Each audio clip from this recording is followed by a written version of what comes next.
tutuukiriza kye twasuubiza eri Parliament n'eri bannayuganda nti tugenda kutuusaayo n'okutwalayo emikono eri Clark. Nga bwe basuubiza wiiki ewedde, ababaka abawuma omutwe mu ky'okukuŋŋaanya emikono gye baagala okussa ku kiwandiiko kye baagala okwanja mu Paalamenti nga baagala okuggya obwesige mu bakamisona abawerera ddala 4 ze bagamba nti beezibika ensimbi z'omuwi w'omusolo eziri eyo mu kawumbi kamu n'obukadde 7. Olunaku olwaleero bakwasizza Clark wa Paalamenti Adolf Mwesigye ekiwandiiko okuli emikono gino nga sipiika waakumala nakyo ennaku 14 n'oluvannyuma ekiteeso kyabwe kiteekebwe ku ebyo ebiba biteesebwako mu Paalamenti. Sipiika tumusaba abeere bulindaala okufuna motion eno ennungi empitirivu egenda okuyamba Parliament n'eggwanga lyonna.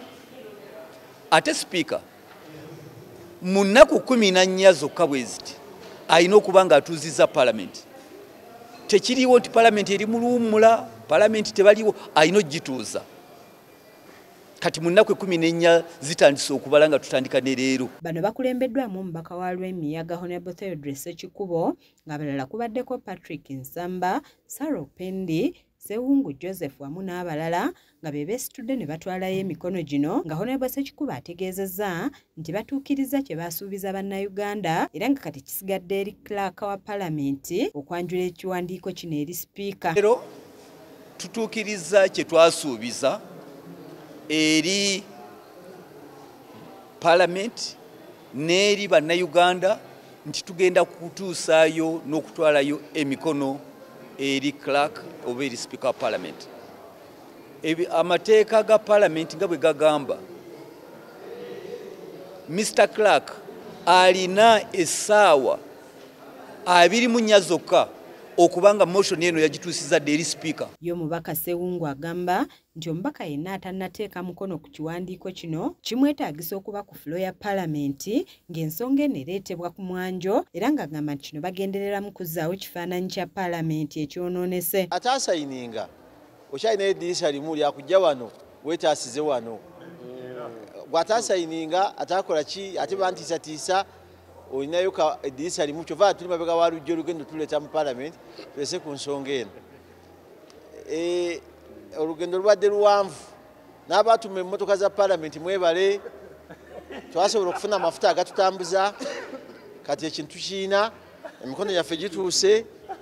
Ensonga enkulu byonna ebiri wano tuzzaawo kifaananyi kya buyinza bwa Paalamenti. Buli mubaka wa Paalamenti gw'olaba wano alina kapasite okubeera pulezidenti w'eggwanga. Ono asabye abo bonna abalina obujulizi ku byekuusa ku bakamishona abeegabanya ensimbi eziwera ddala akawumbi kamu n'obukadde 7 okuvaayo babuleete olw'ensonga eno esobole okugenda mu maaso. Mu public eyo Clark tumugambye n'etteeka litukkiriza bw'olina ky'olina kiwatereka nga oyagala kituwanga obujulizi tutaddeyo bingi tuleetere mpola mpola. Amasimu gaffe kwegali, suulako ebipapula, suulako documenti, buli kimu nebaddiba lya mbuzi nga olimanyi nti oli yali balireete. N'ababaka abalala baliko bye boogedde ku nsonga eno. We have successfully submitted our petition to the clerk with 189 signatures.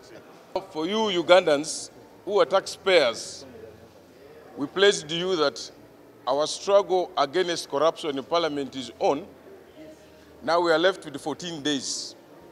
We request you to call your area members of Parliament to be closer to Parliament from tomorrow. Bakamishona abasongeddwamu oluno ku ky'okubulankanya ensimbi zino kuliko Owanyendo Omukungwe, Oweekitiibwa Mathias Mpuga Nsamba, owa Bukoli Central Honorable Solomon Siranyi, omukyalo owa disitulikiti y'e Zombo Honorable Esther Afoyechan wamu n'omukyalo owa disitulikiti y'e Rubanda nga ye Honorable Prose Mbabazi. Mathias Kanjako yakusakidde eggulire lino ku lwa KSTV Agaleero.